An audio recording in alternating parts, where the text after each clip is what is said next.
Hello बच्चों, let's read this question. So this question says, how much momentum will a dumbbell of mass dumbbell है of mass 10 kg transfer to the floor if it falls from a height of 80 centimeter. Take its downward acceleration with 10 metre पर second square. Downward acceleration को क्या लेना है?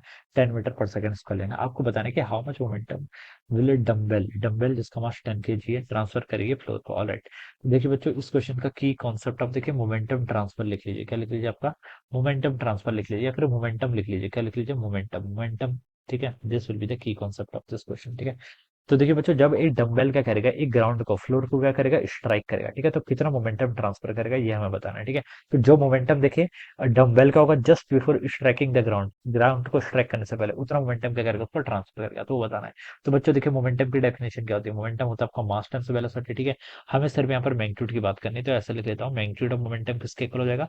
मास times magnitude of momentum यानी कि speed. ठीक है, ये लिख लीजिए आपको. ठीक है, ये आपका आ जाएगा. ऑलराइट, तो अब देखिए बच्चों, हाउ मच मोमेंटम मिले डंबल ऑफ मास 10 केजी. मास कितना है? देखिए डंबल का आपको 10 केजी यहाँ पर क्वेश्चन में गिवन किया हुआ है. ठीक है, दिस इज द मास. ठीक है, transfer to the floor if it falls from a height of 80 centimetre. 80 centimetre की हाइट से देखिए क्या कर रहा है आपका, कोई डंबल है इस तरीके से, ये क्या कर रहा है आपका, फॉल कर रहा है. ठीक है, हाइट 80 सेंटीमीटर. 80 सेंटीमीटर के बच्चों में क्या लिख सकता हूँ? 0.8 मीटर भी तो लिख सकता हूँ. ठीक है, तो ये फॉल कर रहा है ना, डंबल फॉल थ्रू हाइट. ठीक है, ठीक है, तो बच्चों इसकी इनिशियल वेलोसिटी जीरो होगी. कितनी होगी? इनिशियल वेलोसिटी जीरो हो जाएगी. ठीक है, और एक्सेलेरेशन देखिए डाउनवर्ड डायरेक्शन में है. ठीक है, एक्सेलेरेशन की डायरेक्शन, मोशन की डायरेक्शन सब सेम ही है. ठीक है, तो सब यहाँ पर आप ऐसे लिख लीजिए. देखिए एक्सेलेरेशन है कितना, वैसे 10 मीटर पर सेकंड इसका लग रहा है डाउनवर्ड में. ठीक है, ये दे रखा है. तो अब बच्चों यहाँ पर इसकी फाइनल वेलोसिटी निकाल दीजिए. ठीक है, मोमेंटम किसके इक्वल होता है? Mass into speed. स्पीड कब? जब यहाँ पर एक मोमेंटम का जो मैग्नीट्यूड होगा वो मास इंटू स्पीड के इक्वल होगा. ठीक है, स्पीड कब? जब यहाँ पर इसको स्ट्राइक करने वाले जस्ट बिफोर इट. ठीक है, तो यहाँ पर से हम देखिए, इनिशियल वेलोसिटी पता है आपको, डिस्टेंस पता है, एक्सेलेरेशन पता है, तो फाइनल स्पीड तो हम बता सकते हैं. कौन सी इक्वेशन से?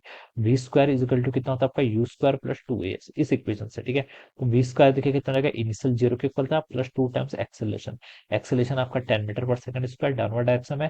कितनी डिस्टेंस ट्रेवल की? 0.8 मीटर डाउनवर्ड डायरेक्शन में. ठीक है, तो ये देखिए आपका 2 इंटू 20 इंटू 0.8 कितना, 16 हो जाएगा. और यहाँ से वी की वैल्यू बच्चों आपकी √16 यानी कि 4 मीटर पर सेकंड के इक्वल आएगी. कितनी?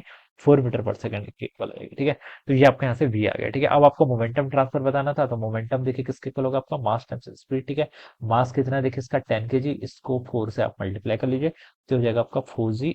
ठीक है, और मास केजी, स्पीड आपके मीटर पर सेकंड, तो 40 केजी मीटर पर second. So this would be the answer of this question. ये क्या हो जाएगा? इस क्वेश्चन का आपका आंसर हो जाएगा. ठीक है, इतना मोमेंटम क्या करेगा, डंबल ट्रांसफर कर देगा किसको? ग्राउंड को. ठीक है, या फिर फ्लोर को. So I hope you all understood this concept. All the best and thank you so much.